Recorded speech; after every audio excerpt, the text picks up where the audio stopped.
it's so easy to get carried away at your Hyrox race, starting off way too quick and then instantly regretting it. I think most people know why you do it, but we're going to have a chat about that, and we're going to go through some things you can do to help you stop doing it. So we've been there and done it, well, like everyone else. I am.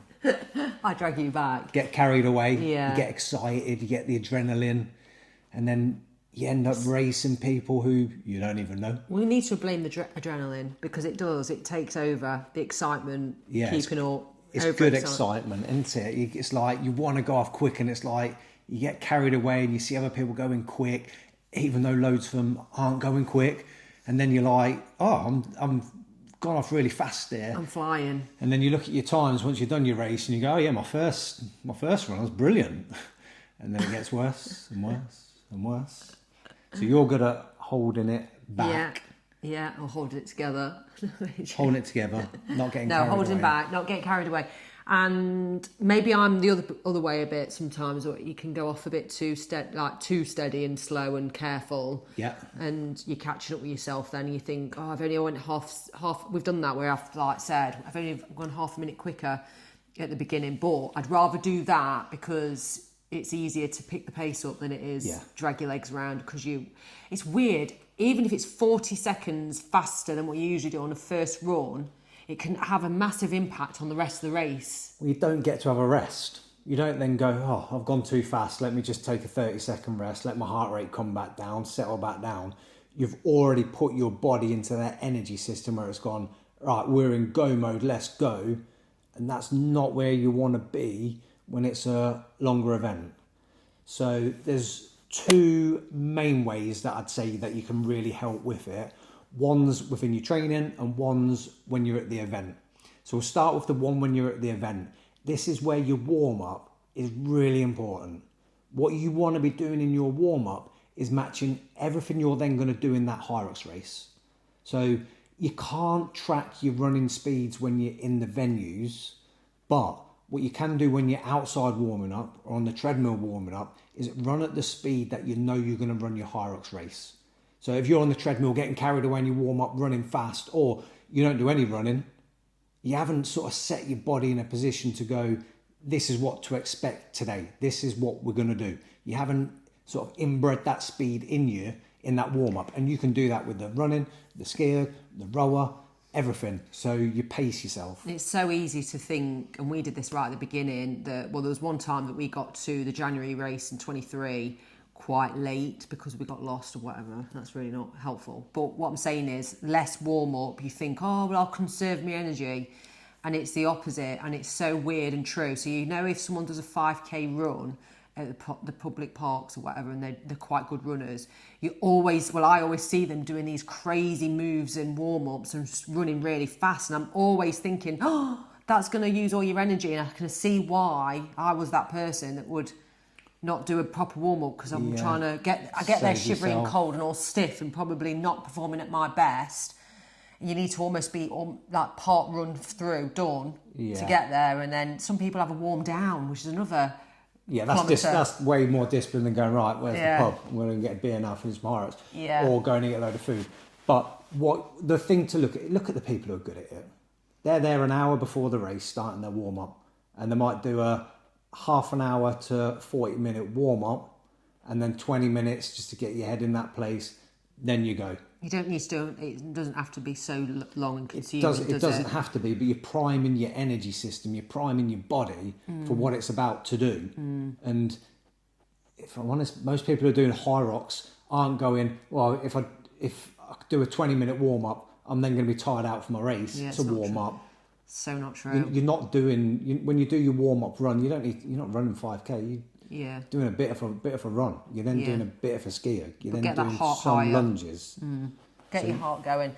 What happens is, for me, I get that, and I don't know if anyone else feels like this, you're that worried about who's in the warm-up zone and you might not get on stuff, but we've been known to go outside, out the way, and do the warm-up outside and running at the entrance. We did it at Birmingham once, didn't we? Running up and down the side. Yeah. We went to Birmingham in October recently to just watch other people race.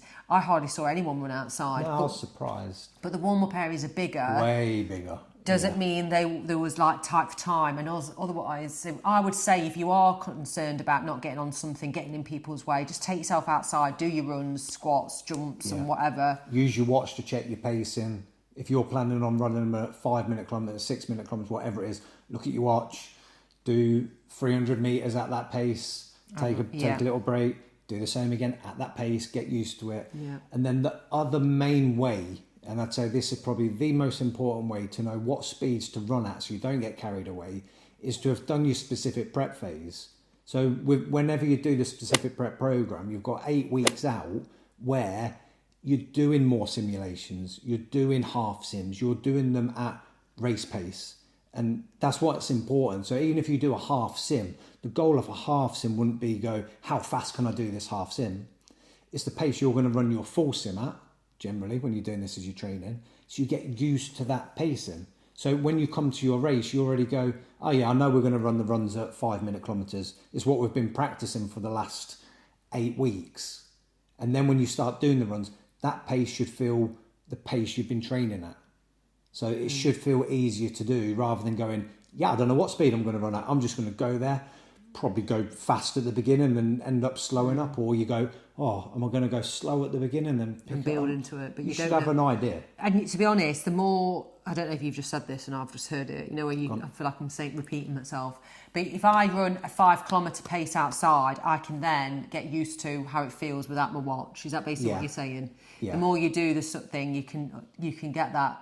The first run is always the harder to engage without a watch. So we can do it through timing it and looking at your time for the first, if you've got 3 runs, you can engage with your watch at how long it normally takes to say 5 minutes. By checking that halfway round that you've still got another 2.5 minutes to go. So that's a good tool and that's something. But it is hard to put all these systems in and remember to look at your watch, press go. And you only do that by practice. So the more races you do, the better. The more different types of warm-ups you do, the better, because you're always learning. So always change that as well, because you'll think, oh, I'll start a new warm-up thing, see how it goes for this race. Oh my God, that was so much better than last time. I'll do that again and I'll extend it and you'll just get more confident. Yeah, 100%. Definitely, if you do a race and you mess it up because you did go too fast, lesson learned. Yeah. Next race, know to go that little bit slower. If you catch yourself picking up that speed at the beginning, have a little word with yourself and go, right, slow it back up. It's a hour's race, an hour and a half race, a 2-hour race, whatever it's going to take you to do.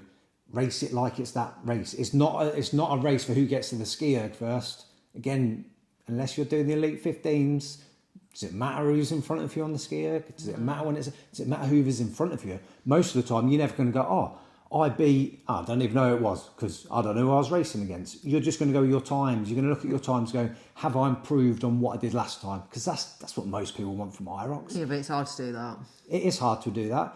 But if you then go, oh, I raced somebody else and then by the halfway point I was knackered because I couldn't keep up with them. Yeah, you didn't race your race. Yeah. Know your race before you start. Yeah. Prep it in your warm-up. Have a word with yourself before you start going. Have a word with yourself after 10 seconds and go, am I going too fast? Am I going all right? How does this feel? Check your watch after 1 minute at least and go, oh God, I've done it way quicker than what I normally do. But anyway. You can't check your watch though to see your speeds though, can you? You can't check your watch to see your speeds, but you can gauge, like if you're doing Birmingham's 2 laps, isn't it? Yeah. And if you've done a lap in 2 minutes. Yeah, unless you know it's a shorter one to start off with. Yeah. It does make it hard because some of them are shorter to start off, some of them are longer. Yeah. But it'll give you a good idea. The first run follows into the ski erg as well. Don't kill yourself on the ski erg. The amount of effort that you have to put in the ski erg to save yourself 20 seconds. I see people going at that ski erg like their life depends on it when I were there.